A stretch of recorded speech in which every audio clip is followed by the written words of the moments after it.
구약 성경은 모세오경과 역사서, 시가서, 예언서 이렇게 구성이 되어져 있습니다. 하나님은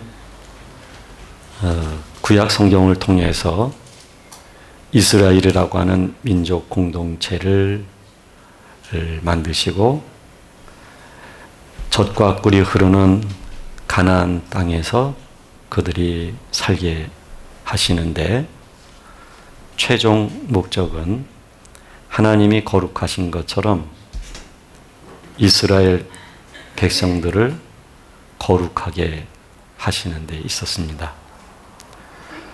아버지를 자녀는 닮게 되어 있어요. 따라서 하나님은 구약에서 이스라엘 백성들을 통하여서 거룩이라고 하는 구원을 만들어 가셨던 것입니다.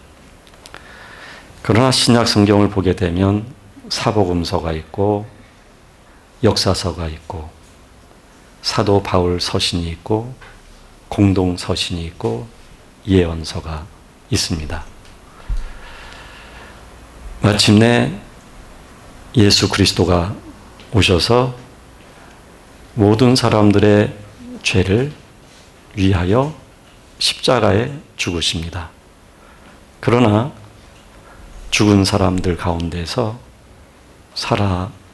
살아나셔서 첫 열매가 되기도 하고 우리의 모든 죄를 사하시고 훗날 우리가 이와 같이 부활하실 것에 대하여 보여주셨던 것입니다. 그리고 성령님이 오시고 한 사람 한 사람 속에 하나님의 구원의 계획과 예수 그리스도의 구원의 성취를 적용을 하셨습니다. 그리고 성령님은 진리로 생명으로 우리를 인도하시면서 구약의 이스라엘 백성들이 그러했듯이 하나님이 거룩하신 것처럼 우리를 거룩하게 하시기 위하여 인도하셨던 것입니다. 예수 그리스도의 장성한 믿음의 분량에까지 우리들이 이룰 수 있도록 하기 위해서 하나님은 인도를 하셨던 것입니다. 이렇게 창세기부터 요한계시록까지 하나님의 구원에 대하여 점진적으로 완성되어져 가는 과정과 내용을 담고 있는 것이 성경의 말씀이라고 할 수 있습니다.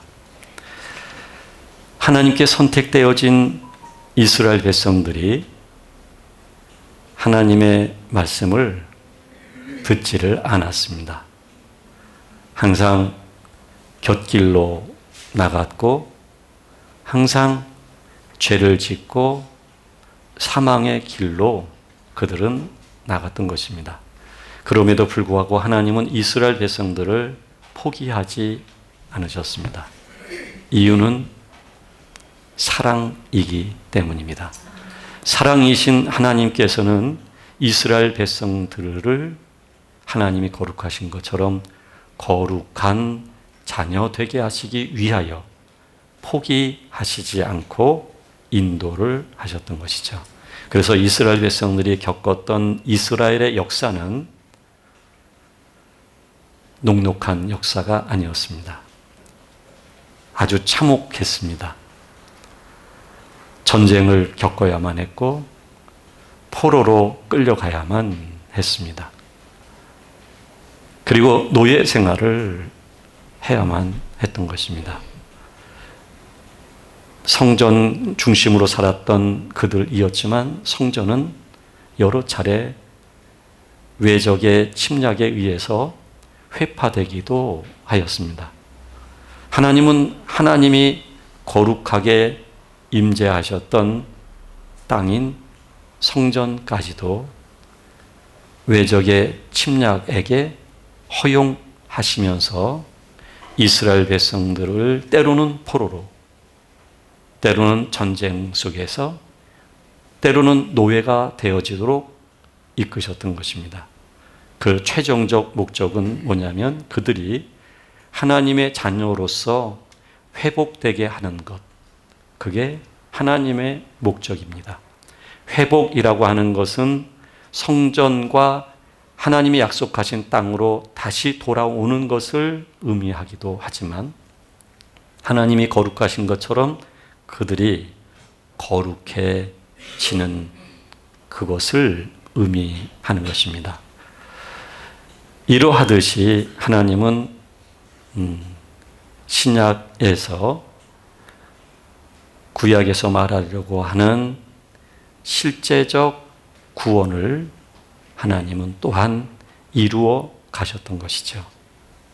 그래서 신약의 성도들은 예수 그리스도와 그리고 성령님의 임재를 통해서 하나님 아버지의 성품에 참회하도록 인도를 받고 있는 것이며, 그것은 곧 하나님은 하나님의 구원을 완성해 가시는 것입니다.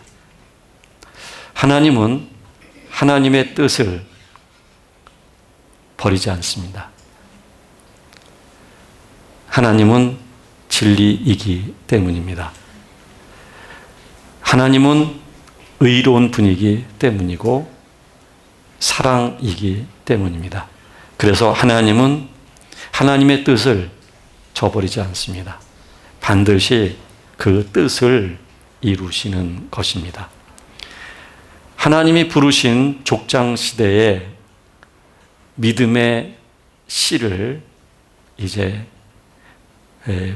번성해야 될 첫 조상이 아브라함이었는데, 아브라함 자신도 하나님 앞에 반복된 죄를 범하기도 합니다.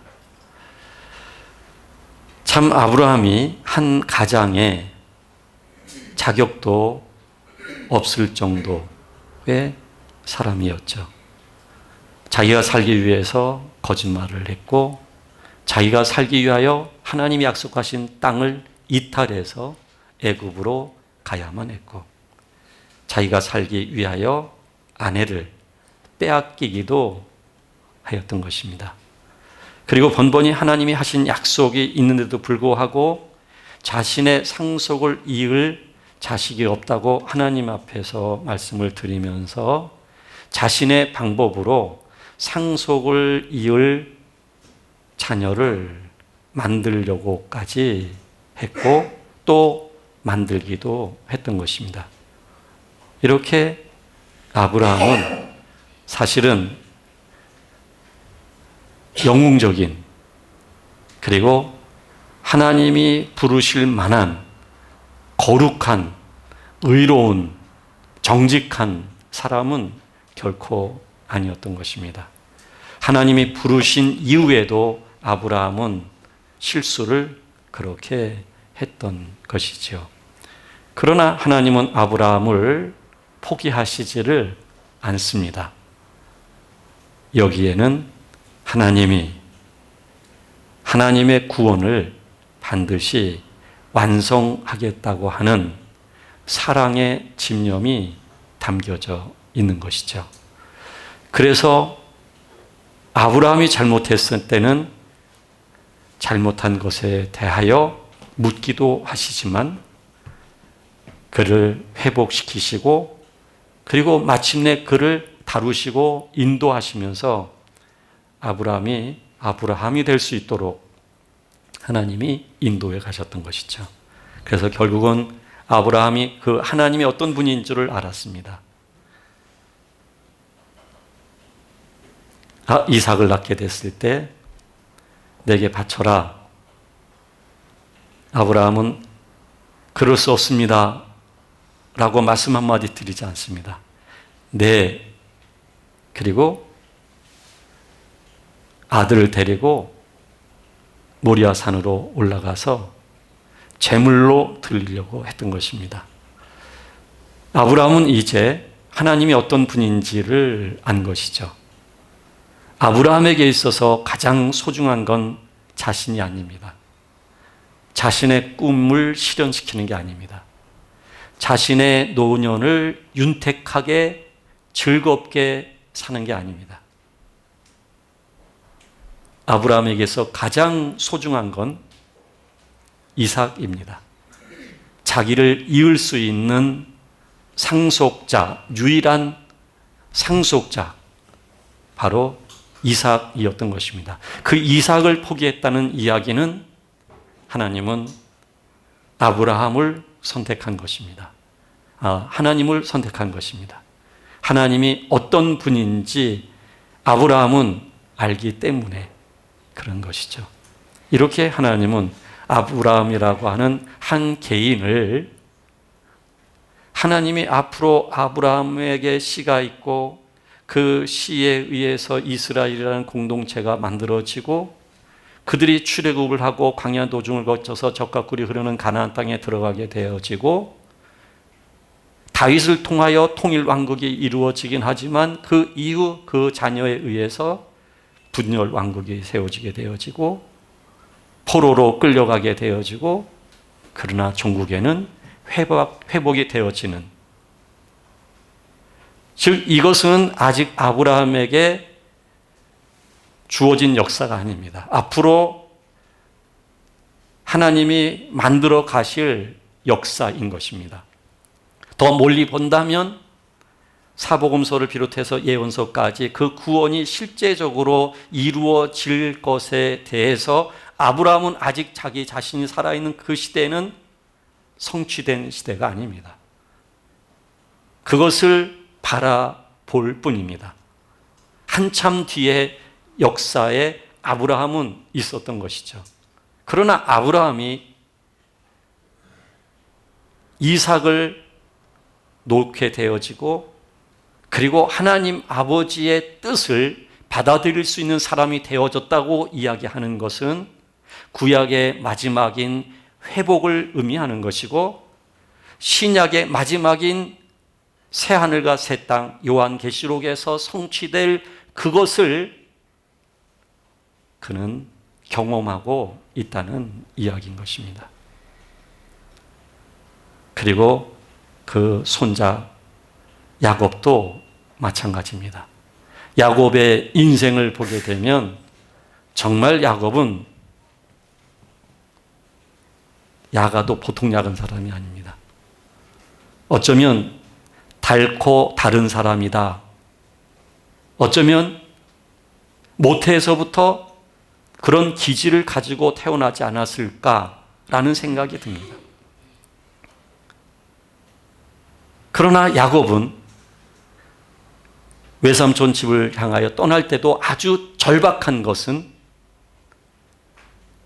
아버지 또는 할아버지로부터 내려오는 여호와 하나님 한 분이었던 것입니다.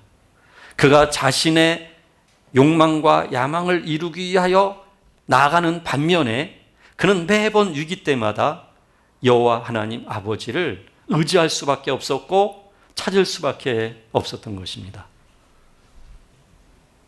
그러면서도 자신의 집념, 자신의 강한 집착, 소유를 위한 수단과 방법을 가리지 않는 사람, 그리고 계속해서 잔머리를 써가면서 그는 살았습니다. 그러나 하나님께서는 그의 결코 좋지 않는 기질까지도 하나님은 그가 살고 있는 그 시기, 그 가정에 그럴 수밖에 없다는 것을 인정하시고 허용하시면서 하나님은 그의 바람대로 역사를 또한 하시기도 하는 것입니다. 그러나 야곱은 깨닫게 되어지죠. 자신의 야망이 이루어졌고 자신의 뜻이 이루어졌고 자신이 의지하고 바라는 아버지 하나님이 자신을 그렇게 편들어 주셨다라고 말을 하고 있지만 그러나 야곱의 마음속에는 허전한 것입니다. 그걸로는 채워질 수 없다는 것을 알게 되어진 것이죠. 그래서 야곱은 훗날 자식 간의 시기, 다툼, 그리고 가장 사랑하는 아들 요셉을 잃게 되어지고 그 서름과 그 아픔 속에 자신은 점차적으로 늙어만 가고 더 이상 꿈도 없어지게 시작을 하고, 그리고 할 수 없이 가뭄이 들어서 애굽에 내려왔는데 거기에서 요셉을 만나게 된 것이죠. 야곱의 생활이 그렇게 평탄한 삶이 아니었습니다. 그래서 내려와서 바로 왕을 만났을 때도 그런 말 하잖아요. 나의 살아온 인생이 참 험악한 세월을 살았습니다. 아주 험악한 세월을 살았다는 것입니다. 자기의 뜻을 이루기 위해서도 그러했지만, 그러나 공하고 허전함과 그리고 시시때때로 몰려오는 위기와 위험에 노출되어지면서 그는 조마조마하면서 고통스러워하면서 인생을 살았던 것입니다.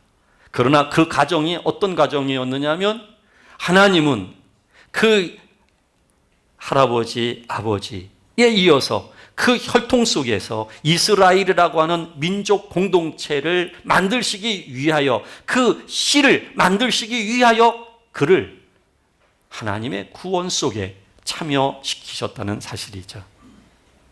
그래서 야곱은 그것을 훗날 깨닫게 되어집니다.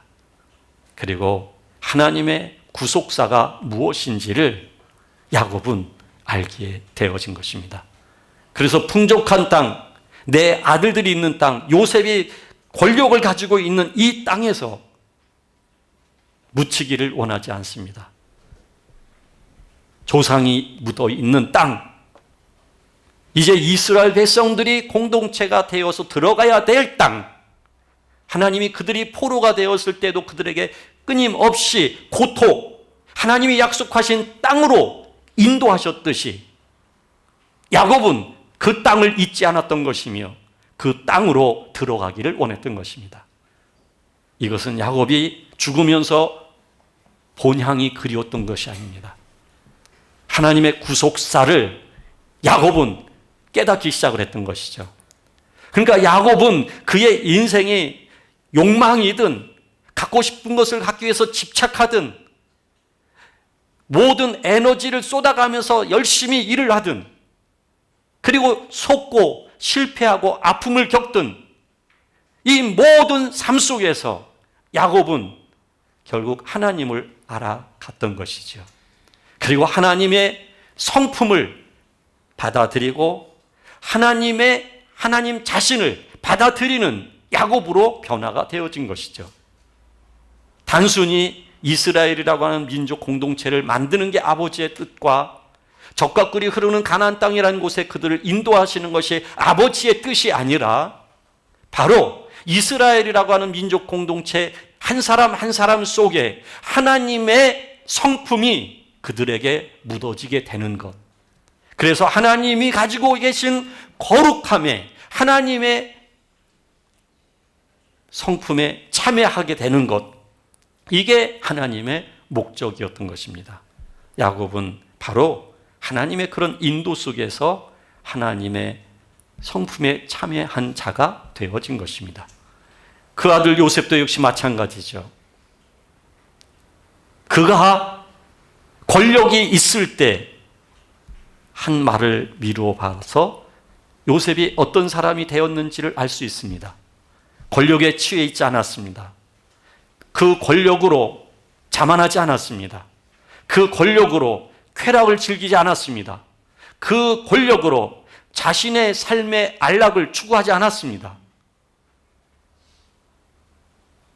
요셉은 하나님이 왜 자신에게 그렇게 힘든 생을 살도록 인도하셨는지, 그리고 그 과정이 어떤 의미가 있는 것인지, 그 과정 속에서 요셉은 또 다듬어지고 깨어지고, 그러면서 요셉은 마침내 하나님이 어떤 분이시며 하나님이 이루시고자 하시는 구속사가 무엇인지를 알았기 때문에 형들을 용서할 수 있었던 것입니다. 형들 자녀까지도 자신의 밥상에서 함께 먹을 수 있도록 허락한 것입니다. 권력에 취해 있지 않았다는 얘기입니다. 애굽이라고 하는 풍성한 모든 것에 대해서 요셉은 취해 있지를 않았던 것입니다. 요셉은 오직 하나님 아버지였던 것입니다. 그렇게 되기까지 하나님은 요셉을 인도하셨던 것입니다. 이스라엘이라고 하는 민족 공동체도 역시 여러분 순탄치 않았습니다. 정신 차린 듯 하면 또 어느덧 이탈했고, 율법은 지키는 것 같고, 성일은 지키는 것 같고, 안식일은 지키는 것 같고, 그리고 제사에 그들이 준비할 예물을 준비하고, 하지만 그들의 마음속에는 하나님이 안 계셨던 것입니다. 몸으로 의식은 있고 율법은 있는데 마음은 하나님이 안 계셨던 것입니다. 그래서 그들은 번번이 하나님으로부터 혼이 나지요. 하나님이 회초리를 들지요. 그래서 머리부터 발끝까지 성한 곳이 하나도 없을 정도로 그들은 맞은 자리가 투성입니다. 딱지가 있고, 딱지가 생기기 전에 또 맞아야만 했고, 딱지가 떨어진과 동시에 또 맞아야만 했고, 그래서 그들은 끊임없는 그런 역사가 반복되었습니다. 그러나 하나님은 그들을 그렇게까지 하신 이유는 포기할 수 없는 자녀들이기 때문에, 그래서 하나님은 그들을 그렇게까지 허용하시면서 그들을 다루시면서 이스라엘이라고 하는 민족 공동체가 하나님의 거룩한 공동체, 하나님이 하나님의 나라를 임하게 하는 땅이 되도록 하기 위하여 하나님이 역사를 하셨던 것입니다.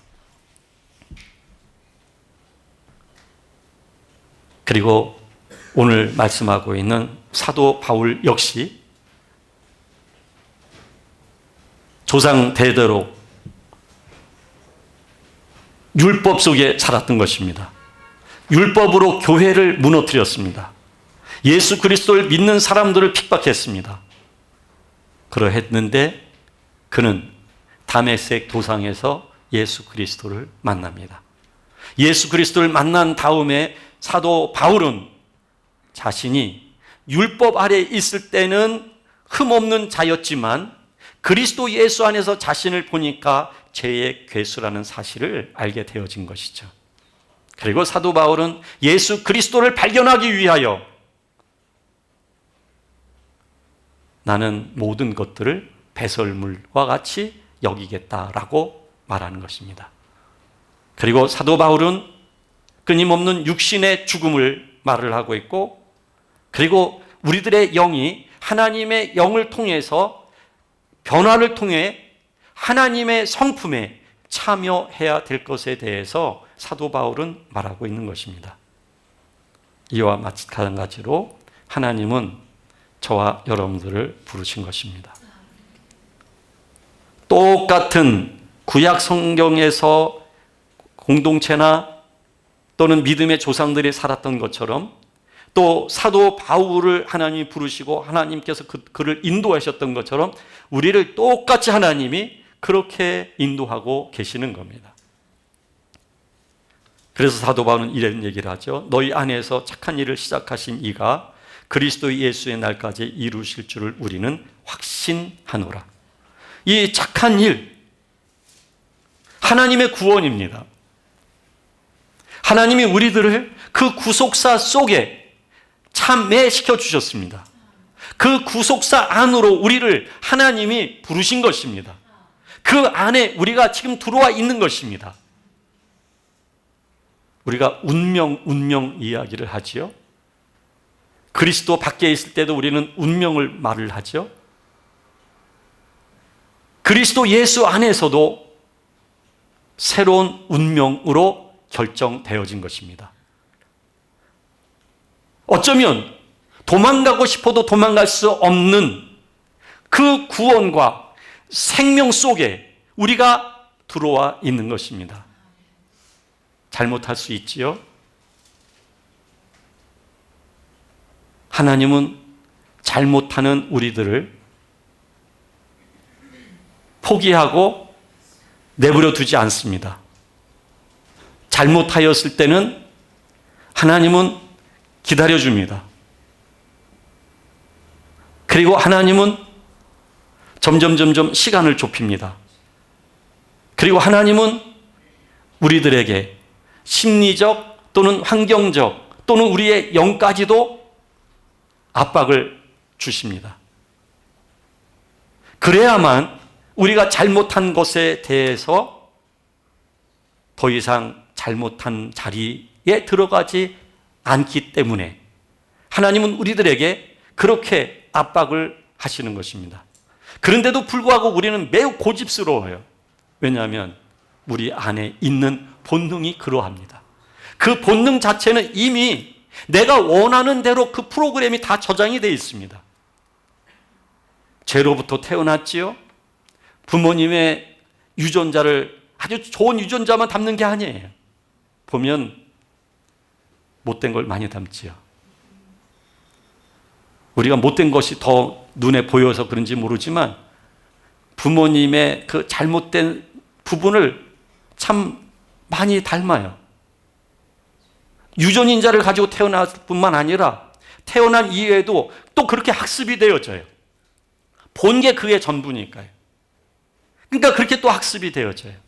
그게 자기 자신도 모르게 자기화되어지다 보니까 여기에 이미 저장이 되어져 있는 거예요. 그 저장이 되어져 있는 그거를 우리가 거역하고 우리가 그것을 절제하고 우리가 그것을 방향을 틀어줄 수 있는 힘이 없어요. 이 안에 저장되어 있는 대로 나는 살아갈 수밖에 없어요. 근데 그것은 육신이에요. 성경은 육신으로 살면 반드시 죽는다라고 말씀하고 있는 것입니다. 그래서 죄 안에서 우리가 태어났기 때문에 그 죄 안에서 태어났으면 그대로 하나님이 내버려 두시면 우리는 죄 가운데 죽어서 사망에 이를 수밖에 없는 사람들이에요. 그러나 하나님의 말씀에 대해서 외인이었고 우리는 죄인이었고 우리는 아비가 하나님이 아니라 마귀였지만 하나님이 우리를 부르셨어요. 하나님의 구속사 속에 우리를 참여시켜 주셨어요. 아브라함을 부르신 것처럼 그 이삭, 야곱, 요셉을 부르신 것처럼 12 제자를 12 그 지파를 이스라엘의 민족 공동체가 될 수 있도록 하나님이 인도하셨던 것처럼 하나님이 우리를 그렇게 부르신 거예요. 그렇게 부르셨기 때문에 우리가 이제는 하나님 안에 들어와 있지만 그럼에도 불구하고 아직 옛 습성이 남아 있어요. 옛 습성. 우리 안에 있는 습성이 있어요. 이거는 그냥 내버려 두면 더 강화되는 습성이에요. 더 나를 괴롭히는 습성이에요, 여러분. 누가 나를 기분 나쁘게 하는 게 아니라 사실은 기분 나쁜 이유가 내 안에 있는 거예요. 내 안에서부터 그게 시작이 되는 거예요. 그런데 하나님께서는 아브라함부터 시작을 해서 이스라엘이라고 하는 민족 공동체 또는 12 제자와 그리고 사도 바울을 하나님이 그렇게 인도하셨듯이 그런 우리들을 하나님께서는 계속해서 구속사 속에서 애굽에서부터 광야 가나안으로 그렇게 우리를 이끌어 가시는 거예요. 그래서 우리를 하나님은 때로는 무너뜨리고 절망하게 만드시고 처절하게 만드시고 그런데도 우리가 눈치를 못 채고 계속 나의 길만 고집하지요. 그러면 하나님은 어쩔 수 없지요. 그 고집한 것만큼 우리가 겪어야만 알아요. 겪지 않으면 몰라요. 그래서 하나님이 한 걸음 물러서서 지켜만 보셔요.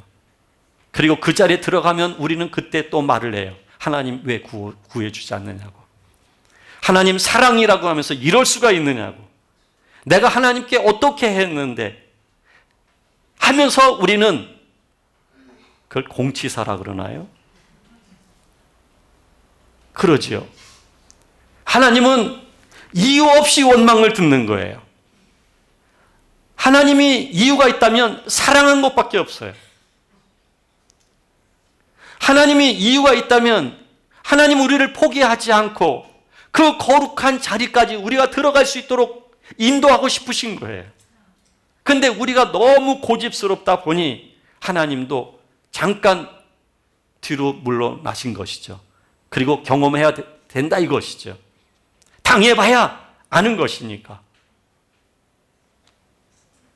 그러니까 우리는 그 자리에 가게 되면 돌변하잖아요. 그 전만 하더라도 조금 일이 잘 풀리면 얼굴에 미소가 있고 말이죠. 하나님을 송축하고 하나님을 사랑합니다라고 입에 발린 얘기를 많이 한단 말이죠. 그리고 그 자리에 들어가게 되면 또 돌변하고, 이게 바로 우리들이에요. 그래서 하나님께서는 우리들을 이제 다루시는 거예요.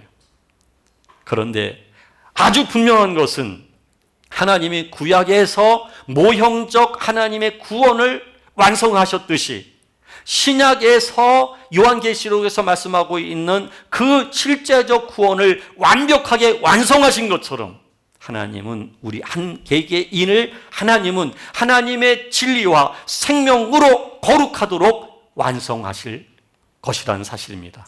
하나님은 이 구원을 반드시 이루실 거예요. 그래서 우리는 도망갈 길이 없어요. 도망갈 길이 없어요. 그렇다고 한다면 이제는 하나님이 하시는 일에 우리가 협조를 해야 돼요. 협력을 해야 돼요. 우리가 협력을 하는 것도 어리석지만 그럼에도 불구하고 조금 협력하면 그래도 조금 주님의 뜻에 접근할 수가 있어요. 근데 우리가 협력보다는 분노에 원망, 거절이에요. 그리고 끝까지 나의 뜻이에요. 그러나 하나님은 나의 뜻을, 그리고 나의 집착을, 나의 욕망을, 그리고 나라고 하는 성향의 사람을, 육신이 주인이 되어서 살아가고 있는 나라고 하는 사람을 하나님은 내버려 두질 않아요. 우리가 그런 것들을 불편하게 생각하면 안 돼요. 하나님이 우리를 이끄시기 위해서 손 내밀어 주시고 환경을 조성하시고 하시는 것에 대해서 불편하게 생각하면 안 돼요. 불편하게 생각하면 그 또한 우리가 불편하게 생각하는 것만큼 그 자리까지 우리가 들어가 봐야 돼요. 그래야 우리가 정말 불편한 게 뭔지를 알게 될 거예요. 하나님은 그렇게까지 하면서도 하나님은 우리를 인도하시는 분이에요. 여러분, 하나님은 교회가 죄 짓는 거를 이렇게 덮거나 숨기시지만은 않잖아요. 그리고 유명한 사람이 잘못했을 때 하나님은 무조건 편들어 주시질 않잖아요. 그랬을 때 교회가 욕을 먹고 하나님이 비난을 받아요.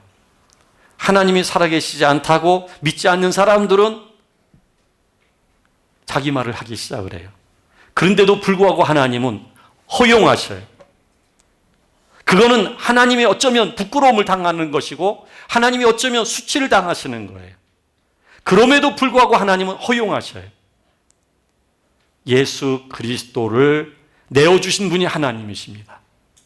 예수 그리스도가 빌라도를 비롯해서 심판을 받고 하셨는데 그거는 정말 보잘것없는 인간들에게 하나님은, 그 거룩한 하나님은 부끄러움과 수치를 당하신 거예요.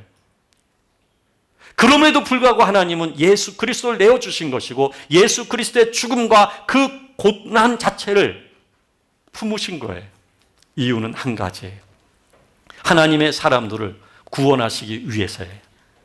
그러니까 하나님은 우리 한 사람 한 사람들을 세우시고 변화시키시고 구원하시기 위해서 하나님은요, 하나님의 영광, 하나님이 받으셔야 될 그 모든 것까지도 하나님은 포기하시면서까지, 수치와 부끄러움을 당하시면서까지 하나님은 그것까지 허용하시면서 우리 한 사람 한 사람을 하나님은 진리로 세워가시기 위하여 역사하시는 분이에요.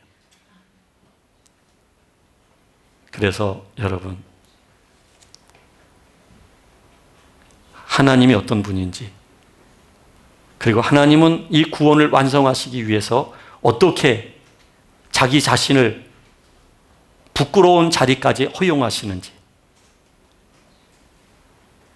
우리가 살아가는 인생에서 왜 이런 일이 있고 저런 일이 생기는지, 그리고 내가 왜 지금 이와 같은 것인지, 이 모든 것들을 구속사라고 하는 그런 눈으로 볼 수 있어야 돼요.